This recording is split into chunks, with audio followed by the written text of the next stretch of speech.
Daily news on breaking news on Prince Miller Entertainment TV. Today is the 18th of August 2021. How are you guys doing? Subscribe to the channel. Remember guys to follow us on all our social media platforms: Instagram, Facebook, Prince Miller Entertainment, Facebook group Prince Miller Entertainment TV.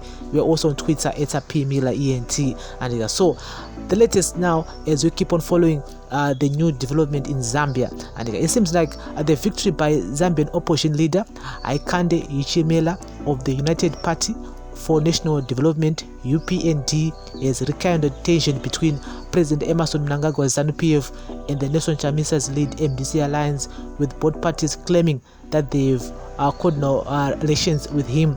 Hichilema, viewed in Zimbabwe as a Chamisa ally, emerged victorious in last week's poll, defeating incumbent Edgar Lungu of the Patriotic Front. MDC alliance officials took to social media to flaunt their close links with the new Zambian leader. Party Secretary General Showdown said Mnangagwa's administration was panicking following Hichilema's victory, describing the UPND as a sister party. The regime in Harare has been shaken by the victory of our sister party in Zambia after the defeat of Edgar Lungu. Mnangagwa knows he is the next to fail.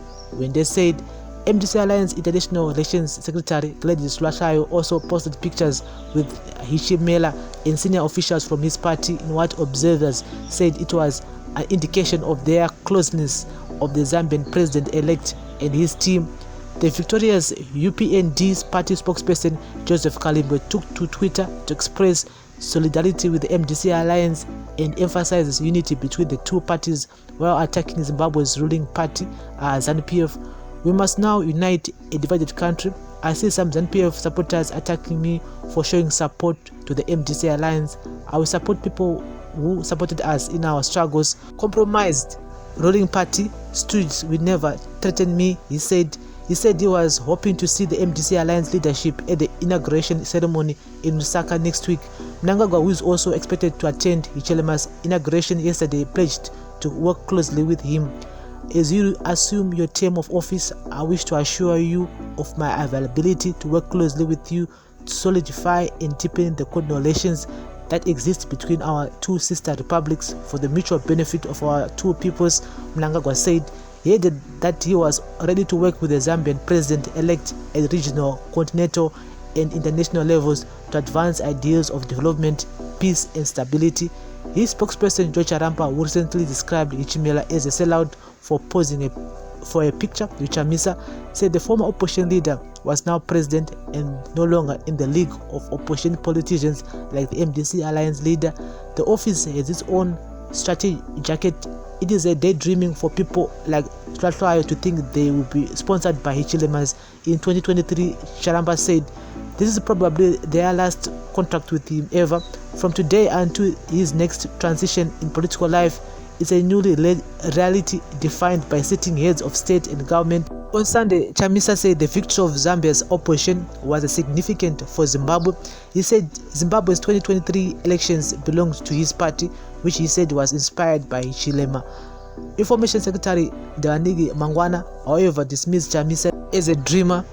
"In the folklore of matronal unions, there is always that bridesmaid who is never destined to marry. She'll be part of a number of bridal crews, but for her, the big day will never come. After each wedding, the newlyweds make their new friends and stop communicating with the certain singles," Mangwana tweeted.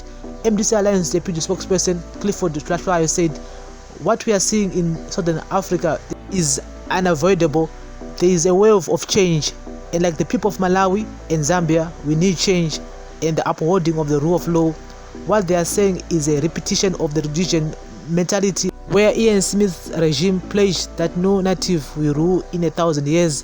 Addressing a Twitter space discussion on Africa and democracy spearheaded by South African Musimaimane, Chamisa urged the people to vote in their numbers so as to usher in democracy and constitutionalism. "Go and register to vote. That is your only way out of this mess. The oppressor thrives on voter apathy. If you do not vote, you would have voted for the status quo," he said.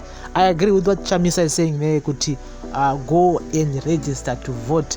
Otherwise, hapana. And if you want change in Zimbabwe, we need to go and register to vote. Let's not vote for the party, let's vote for the people who can do the work.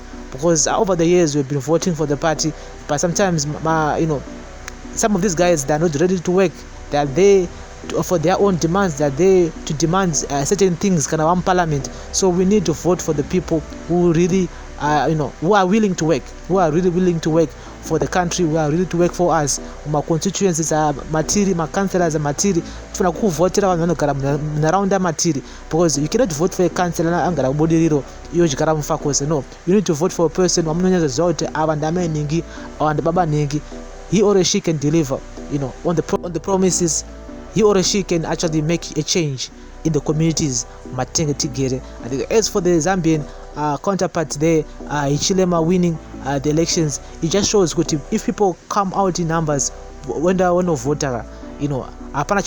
nothing is impossible if people really come out in their numbers and vote. So in Zimbabwe, it's a different situation like in Zambia, whereby in Zimbabwe most of the people are actually in the diaspora, and those people, they won't come back and vote. And so it's two different landscapes between the Zimbabwean side and the Zambian side. Their political side akatosiyana, because I never heard anything in Zambia about the army, about the police. So motona mega ututi landscape actually akatosiyana, the one in Zambia and the one in Zimbabwe. And so we just wish kuti by the time we reach my elections at 2023 in Zimbabwe, panenge paitwa ma reforms anenge ataurwa, my electoral reforms, my security reforms, kuti paitwe a free and fair elections. Otherwise we're gonna see a repeat of the elections at 2018, whereby the opposition is gonna be saying kuti we were rigged by the ruling parties and PF. So guys, this is daily news on breaking news on Prince Mila Entertainment TV, which means kuti next week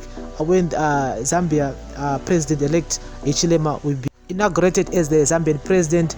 Emerson Mnangagwa is going to be there, the president himself, and also Chamisa vanenge variko zvakare koko, and so we're going to see vana Musimainmane variko zvakare koko, and many other opposition parties variko vachipemberera kuwina kwe this opposition party in Zambia. And so tinge chikuudza kuti zvakamira sei here on daily news on breaking news. So all you need to do is to turn on the notification bell not to miss any of our new uploads. We upload each and every day here on the favorite channel, which is Prince Mila Entertainment TV. Daily news on breaking news comes to you guys each and every day, each and every hour, keeping you guys in the loop regarding to the situations happening in and around Zimbabwe. As long as it affects us as Zimbos, we have to talk about it here on daily news. So thank you very much for listening and watching daily news on breaking news on Prince Mila Entertainment TV. Bless up.